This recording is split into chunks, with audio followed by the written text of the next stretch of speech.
There is an ancient saying about abundance, and it goes like this: from abundance he took abundance, and abundance remained. If you are living in scarcity, with the bills piling up, this may sound like a fairy tale, but I assure you it is possible.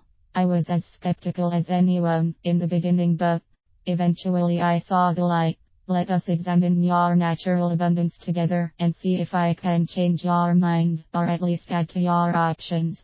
Our universe, your universe. The following quote is attributed to Einstein and is part of a larger article he wrote on the nature of our universe. The most important decision we make is whether we believe we live in a friendly or hostile universe. If I might take a little liberty with his quote and reword it for our purposes. Here I might say, the most important decision we can make about our world is whether we believe we live in an abundant universe or a universe full of scarcity. You may have noticed my statement contains a bit of a contradiction. How can a universe without abundance be full of scarcity? Did I say fullness and scarcity in the same sentence? Common sense tells us they don't exist together. Emptiness goes with scarcity, and our senses agree. Who can see the end of the universe? How can we count the drops of water in the oceans? What are the heights that mankind can attain? No one knows the answer to these questions. These and many other things are too great for us to know. I would even say they are too abundant to count or measure. We live in an abundant universe, but many people live only in a small corner of it. There is no scarcity in the universe, only scarcity in our thinking, and scarcity thinking creates scarcity in our personal wealth. Change your thinking, and that changes your actions, and those new actions change your results. Where are you mining? So you might be having a bit of financial trouble these days. It happens at times to all of us. Perhaps you are doing pretty well, but you want to do better. In either case, my question is, where are you mining? Where are you digging for financial wealth? You might think of your cash flow as being like rich ore moving along on the conveyor of a mine as it head to the marketplace. When the ore is flowing out of the mine, you know the miners are mining in a place where there is an abundance of ore. When the ore stops flowing, you know they are mining in a place where ore is scarce, even non-existent. If your cash flow is scarce, then you are mining in an area of scarcity in your life. If you want to increase your cash flow and income, you have to move your mining equipment and your efforts to a place of abundance. Abundance in the marketplace. One of my businesses is a vending business. When I started, it didn't take me long to learn. Without people, you don't have much of a vending business. If you want to reap financial wealth through vending, you had better be mining where there are hungry people with a few coins in their pockets. After I had placed all of the vending machines I had bought to start my business, the next step I took was to start moving the underperforming ones to better locations. When I looked for new locations, the first thing I looked for was hungry people, lots of hungry people.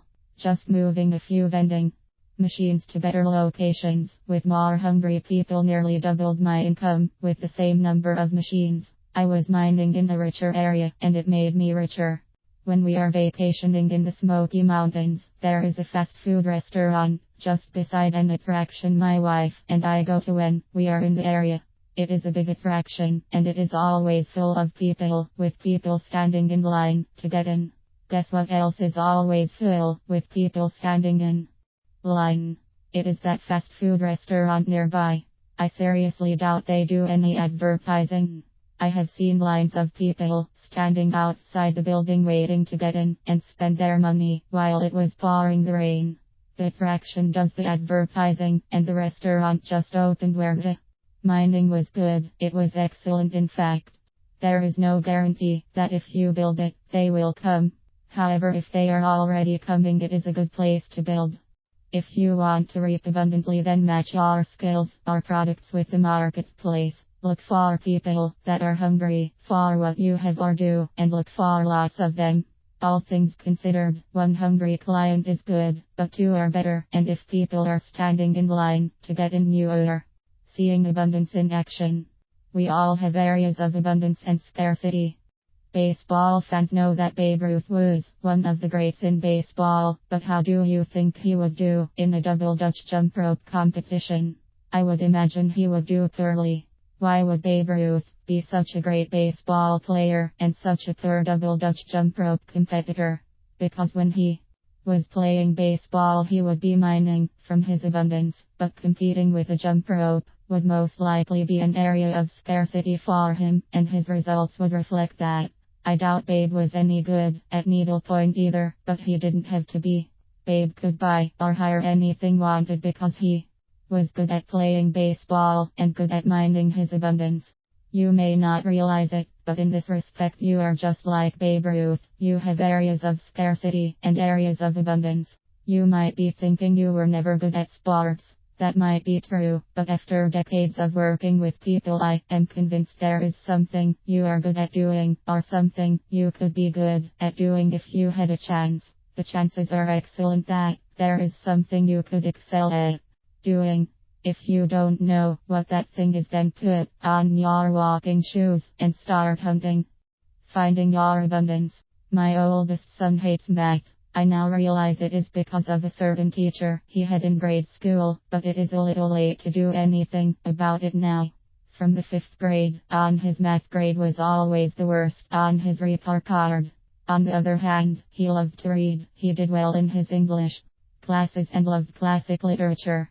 Here is a funny thing about that. He was poor in math, but he could tell you the year Mary Shelley published her novel Frankenstein 1818. How many copies were printed for the first edition? Don't ask me. The year of the second edition 1823, and the year it was revised and reprinted 1831.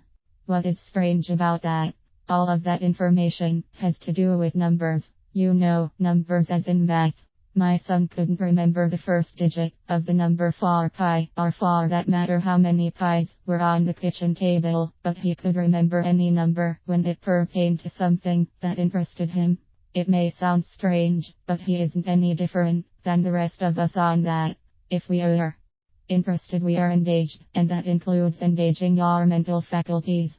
Your talents will be found where your interests are. My youngest daughter really struggled in school. It wasn't because she wasn't talented, it was because she wasn't interested. If she had struggled as hard to do the schoolwork as she did to get out of doing the schoolwork, she would have broken academic records. Yes, her mother and I became the homework police, and it seemed she was always in homework jail. Years later, she went back to school in the medical field, where she was in competition with this other young lady in the class for top honors. On one test, this other young lady would make the highest grade in the class, and then on the next test, my daughter would get the highest score. How could that be?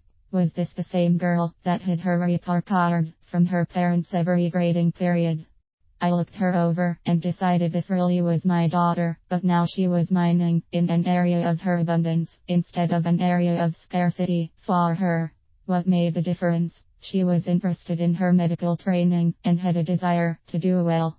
Her interest had created her abundance. This girl that couldn't spell whale in school could now spell the names of bones I didn't know we had, and tell you how they are connected.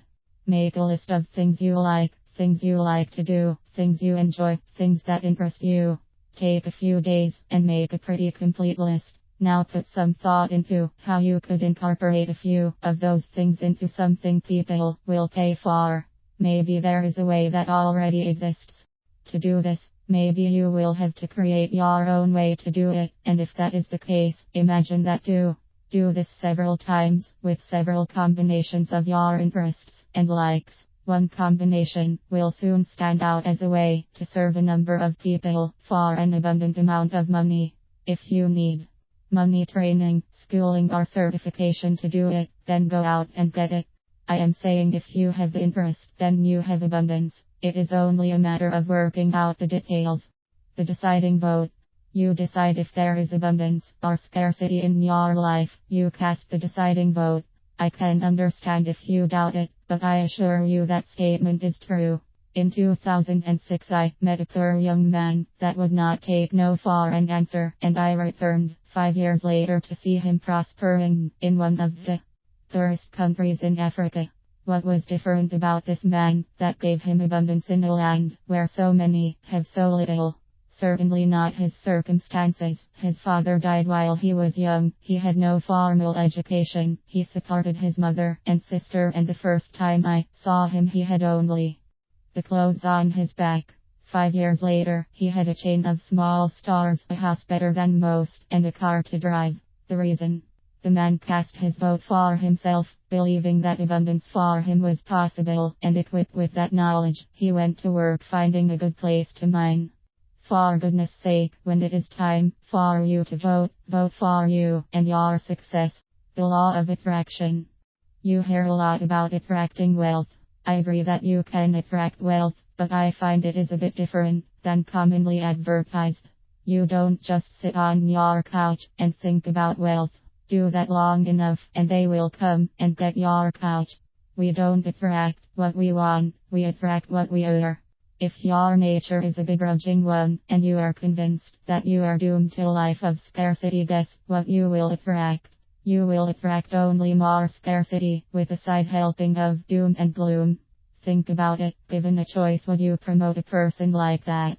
Who would you want to work with or spend your money with? The person that is cheerful and thinks abundantly, or the person that thinks there isn't enough to go around, spreads doom and gloom, and barks at anyone that suggests the sun might shine? The cheerful and positive person wins in that contest every time. Think abundantly, act abundantly, serve with abundance, and you will soon find more abundance. Since you attract what you are, you will literally attract it. Live abundance and you will attract abundance. Show a little persistence, since it takes the mail a little while to deliver, but it is on the way. Here is a verse from the Good Book on Attraction. Luke 6:38 KJV. Give, and it shall be given unto you. Good measure, pressed down, and shaken together, and running over shall men give into your bosom. For with the same measure that ye meet withal, it shall be measured to you again. What to do to find abundance? My father would sometimes come home with these delicious wild mushrooms. Where did he get them? He found them in the woods. How did he find them? He looked for them. He found a lot more of them when he looked for them than when he didn't look for them. I find that works with everything. Look for your abundance. Start with your interests and your hobbies. Maybe you like people. That could be worth 6 figures in income or even more as a salesperson. You could make a very good living minding your desire to help people by helping them find the exact thing they are looking for through sales. It could be worth the same in the medical field, helping people recover from illnesses. People pay for people to help them. That alone is enough for me to like people. Have you ever heard of someone that had $1 million smile? For a movie star or a politician, that smile could be worth $1 million, even millions of dollars, but if they never mind it and stay behind closed doors, that rich or will never get to market. Where are you hiding your fortune? What $1 million interest or talent do you have that you are hiding away while you scrape by financially? Happiness pays. Surveys indicate that about 70% of Americans don't like their jobs. The number is similar in other modern countries. How much abundance do you think these people will find in a job they don't like? I wondered about that and found other surveys that indicate the people that are the happiest in their jobs are some of the highest paid people in the workforce. I know there are people that enjoy their volunteer work or their low-paying job where they can serve others, and that is great. I am just saying that if you are looking for money, we know that financial rewards and long-term success goes along with happiness. What to do next? So if you are looking for abundance, what do you do next? Start literally living abundance, and you will attract abundance. Be abundantly happy to help people, and some of them will be happy to help you find abundance. Not all, but enough. Believe in an abundant universe where there is plenty for you, and you will see that is true. When it comes time to vote, then vote for you by believing you can do whatever task is in front of you. Most of all, look for your abundance in your interests and the things you enjoy. If you do these things, I know I will soon be hearing your story of abundance.